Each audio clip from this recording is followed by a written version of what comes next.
কিয়ামতের ময়দান এতটা ভয়ঙ্কর হবে, হাসরের মাঠে নারী আর পুরুষ সবাই উলঙ্গ দাঁড়াবে, সূর্যটা নিচে নেমে আসবে, সূর্যের গরমে জমিনটা তামা হয়ে যাবে, জাহান্নামের আওয়াজ, নবীরা পর্যন্ত গুনাহ নাই কিন্তু তারা কান্না করে বেকারার হয়ে যাবে। কেমন কঠিন হালাত হবে ওই সময়। আমি আবু বকরের কি উপায় হবে? আল্লাহ যদি ডাকেন আর বলেন, আবু বকর আমার মোহাব্বতে কি আমল নিয়ে আসছো?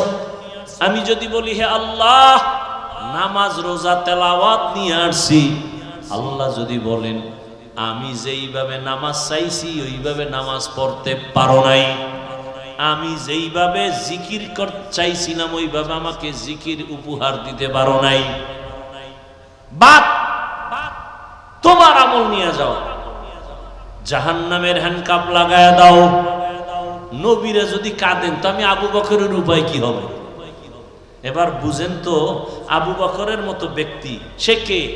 শুধু তার বিষয়ে আলোচনা করলে রাত পার হয়ে যাবে। রাসূল বলেন, দুনিয়ার সব মুমিনের আমল যদি এক পাল্লায় দেওয়া হয়, আবু বকরের মাত্র 2টা আমল যদি আরেক পাল্লায় দেয়, আবু বকরের 2 আমল সারা দুনিয়ার মুমিনদের আমল থেকে ভারী।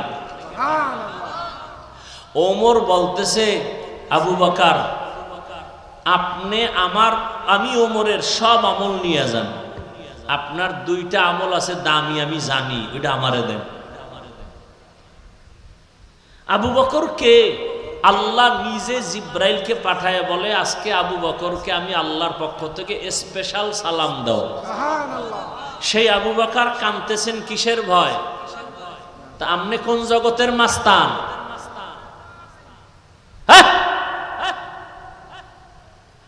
আপনি যে বলেন নামাজ না পড়লেও আমার ঈমান ঠিক আছে, আপনি কে?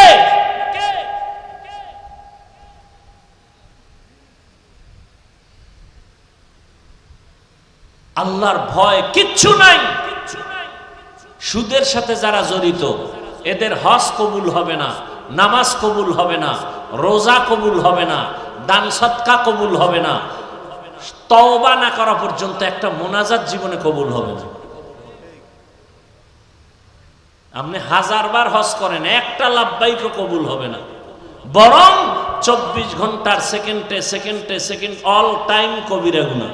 তওবা না কইরা যদি কেউ মরে, চিরস্থায়ী জাহান্নামী। কয়দিন? চিরস্থায়ী। বুঝা মিলের পর হারাম খাইও। সুদখোরেরা যত মোনাজাত দিবে, একটা মোনাজাতও মৃত্যুর আগ পর্যন্ত তওবা না করলে কবুল হবে না। কোটি কোটি টাকা দিয়ে যদি মাদ্রাসা মসজিদ বানায় দেয়, 1 বিন্দু সওয়াব পাবে না।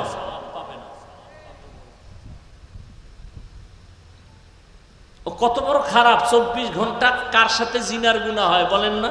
মায়ের সাথে। এর থেকে আর কুলাঙ্গার সন্তান দুনিয়াতে কি হতে পারে? ও তো কুলাঙ্গার,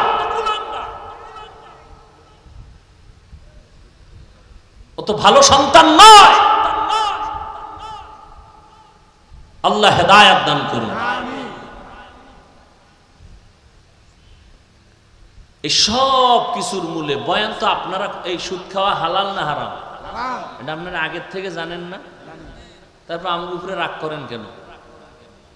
আমি যেই বয়ানগুলো করছি, এই যদি আগামী জুমায় কোনো ইমাম সাহেব করে, খতিব সাহেব, কমিটির লোক বলবে 1 মাস বাড়িতে ঘুরে আইয়েন, রেস্টে থাকেন। ঠিক নি? কেন কেন? শিয়ালের হাতে মুরগি আমানত। কার হাতে আমানত? শিয়ালের হাতে। মুরগি শিয়ালের হাতে দিলে যা হয়, সুদখোরের হাতে মসজিদ মাদ্রাসার চাবি দিলে তো তাই হয়। আল্লাহ হেদায়েত দান করুন। চান্দাবাজি আর ধান্দাবাজির জীবন তো কম দেখলেন না, এবার তওবা করেন। দুনিয়ায় দেখবেন সম্মান বাড়বে, আখেরাতেও বাড়বে। এই দেশে এই ঝামেলা সেই ঝামেলা, পুলিশ ঝামেলা, আর্মি ঝামেলা, বিডিআর ঝামেলা, এই এরপর দেশে পুলিশ নাই, র্যাব নাই, আর্মি নাই। সেদিন এক আর্মি এসে কান্দে আর দোয়া চায়, এই কয়েকদিন আগে, হুজুর হালাল ভাবে যেন একটা রাস্তা আল্লাহ খুইলা দেয় আমার রিজিকের। আমি আর্মির চাকরি করতাম, ছেড়ে দিছি এই মাসখানে আগে। কেন? কয় আমাকে বারবার বলা হয় দাড়ি কাটো, দাড়ি কাটো, দাড়ি কাটো। আমি বললাম আমি চাকরি ছেড়ে দিলাম। আসলে এখানে তো আমার কোনো আয় নাই ব্যয় নাই। আপনি জাহান্নামে গেলে আমার কিছু আইবে যাইবে? আমাদের দায়িত্ব শুধু বুঝানো। কাউকে গালি দেওয়ার অধিকার আমার ইসলাম দেয় নেই। বুঝাইতে পারি এতটুকুই, মোহাব্বত লাগাইয়া। হয়তো দুই একটা কথা একটু গরম মেজাজে বলি, এটা মানুষ হিসাবে তবিয়ত। আমরা তো আর রসুল না, সাহাবি না, আনোয়ার শাহ কাশ্মীরি না। তারপরও চেষ্টা করি, এরপরও ভুলে দুই একটা কথা গরম বলে আবার ক্ষমা চাই। কেন? দিল ভরা দরদ, রসুলের আদর্শওয়ালা হয়ে যান। আমি তো বলি নাই আমার মতো পাঁচকল্লি লাগান, বলছি। আমি একটা দল করি, সবাই আমার দলে আসেন, বলছি। আমি কি আপনারাও কওমিতে যান, বলছি। স্কুল কলেজ সাইরা দেন, বলছি। তাবলিগে যান, বলছি। আমার দরকার নাই তো, আমি চাই না তো এগুলো। আমি চাই আপনি স্কুলে পড়েন, পড়েন, কলেজে পড়েন, পড়েন, ডাক্তার হবেন, আলহামদুলিল্লাহ, তবে বেয়াদব হইয়েন। আপনি ইঞ্জিনিয়ার হন, প্রফেসর হন, এমপি হন, মন্ত্রী হন, বেয়াদব হইয়েন না। বেয়াদব মার্কা ডাক্তার হলে তাসলিমা নাসরিনের মতো জুতা খাইয়ে দেশ থেকে পালাতে হবে। এই বাংলাদেশটার কিছু নাগরিক আছে টাকার মাস্তানি করে, কিন্তু দেশটাকে চেনে না। দেশকে মনে করে যা করমু তাই। সোনার বাংলাদেশ এমন দেশ, এখানে ইসলামের বিরুদ্ধে যে বলবে ওর পতন হবে মরার আগে। এ দেশটাই দেশ। এখানে যত মাস্তান থাক, ইসলামকে বাদ দিয়া কারো মাস্তানি চলবে না। বারবার বারবার দেখার পরও লজ্জা হয় না। এত ফিডা খাওয়ার পরে, আন্দোলনের পরে একটা লাইনে দেশ চলে, এরপরও কিছু কুলাঙ্গা নারী লইয়া রাস্তায় নামছে। মানে জুতার বাড়ি খাইছে, লজ্জা হয় নাই তো? ওই আমার আম্মায় কয়, যারে কথায় ধরে না ওরে জারুর বাড়িতেও ধরে না। আবার মাইর খাওয়ার জন্য রেডি হইতেছে। ও চিনে না বাংলাদেশের মানুষ কেমন। দাড়ি নাই, টুপি নাই, কিন্তু ইসলামের বিরুদ্ধে কথা সহ্য করে না। এই দেশ বাংলাদেশ। ওই গ্রামে কয় না, সুখে থাকলে এই ভূতে কি লইতেছে এক দলের, আবার মাইর খাওয়ার জোগাড় হইতেছে। আল্লাহ হেদায়াত দান করুন। আল্লাহ। তাহলে আপনি স্কুলে পড়েন, কলেজে পড়েন, চাকরি করেন, ব্যবসা করেন, সব করেন। আমি শুরু থেকেই কিন্তু এই বয়ান করে আসতেছি, ইবাদত।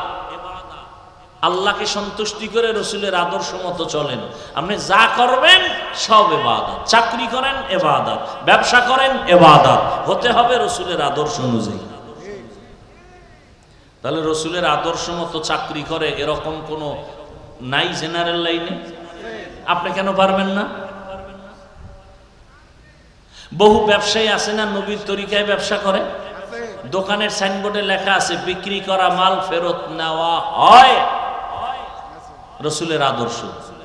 আর যারা রসুলের আদর্শ মানে না, এরা লিখবে বিক্রি করা মাল ফেরত নেওয়া হয়, এরা রসুল মানে না। এক উদ্দেশ্য খারাপ, 2 নাম্বার মালের 1 নাম্বার কয়ে বেচবে। ব্যবসা করিয়াও জান্নাত পাওয়া যাবে না? যাবে না।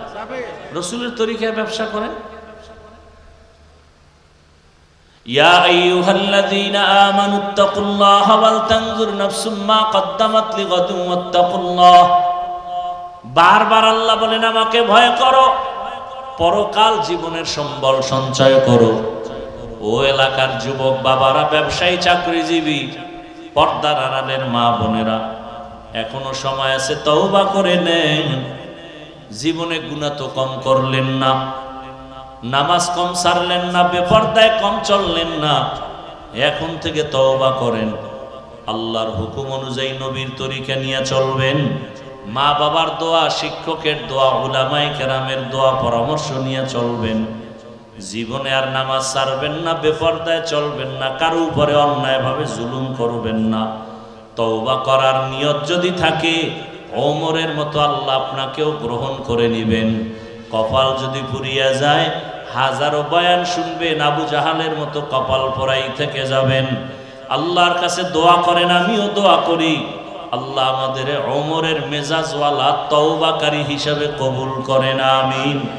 আলহামদুলিল্লাহি রাব্বিল আলামিন, ওয়াসসালাতু ওয়াসসালামু আলা সাইয়্যিদিল আমবিয়া ওয়াল মুরসালিন ওয়া আলা আলিহি ওয়া আসহাবিহি আজমাইন। ইয়া আরহামার রাহিমিন, ইয়া আরহামার রাহিমিন, ইয়া আরহামার রাহিমিন।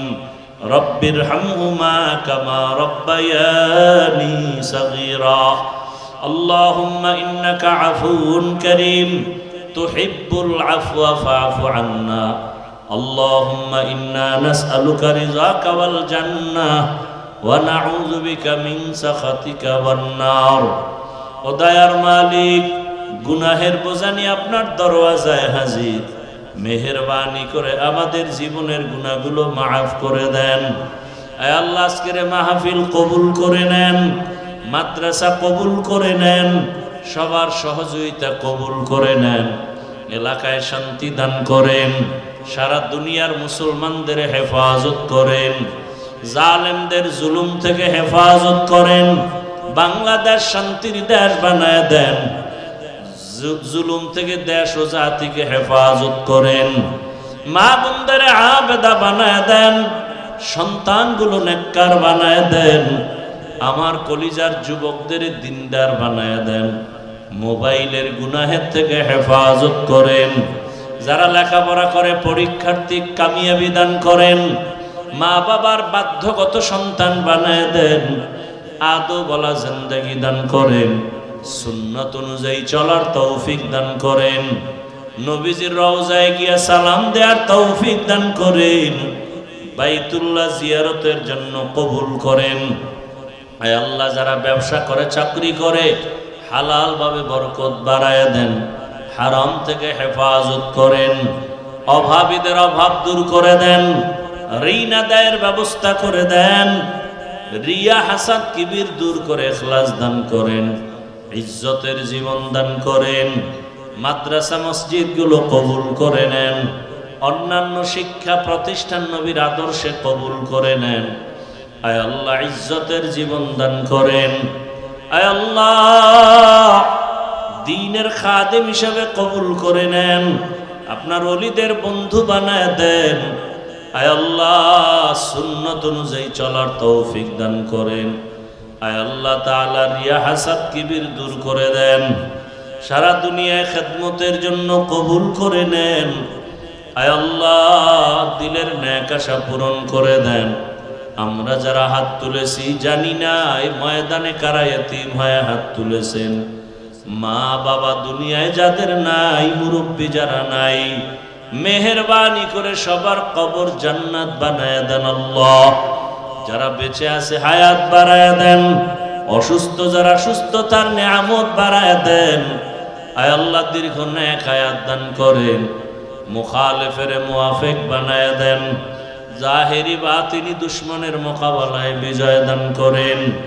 আয় আল্লাহ, ইলম হিলিম হিকমত আমলে বরকত বাড়ায় দেন, নবীজির মুহাব্বতে আওয়াজে কথায় রুহানিয়াতে স্পষ্টতা বাড়ায় দেন, চলার পথে ইজ্জতের সাথে হেফাজত করেন, জান মাল আহাল পরিবার হেফাজত করেন। ঋণের বোঝা মাথায় নিয়েছি, কুদরতের দ্বারা আসানের সাথে বোঝা হালকা করে দেন আল্লাহ। ঋণ আদায়ের মতো কুদরতি রাস্তা খুলে দেন আল্লাহ। কুদরতের দ্বারা ঋণ আদায়ের রাস্তা খুলে দেন, হালাল ভাবে কুদরতে বরকতি রিজিক বাড়ায় দেন আল্লাহ। পরমুখাফেক্ষির থেকে হেফাজত করেন।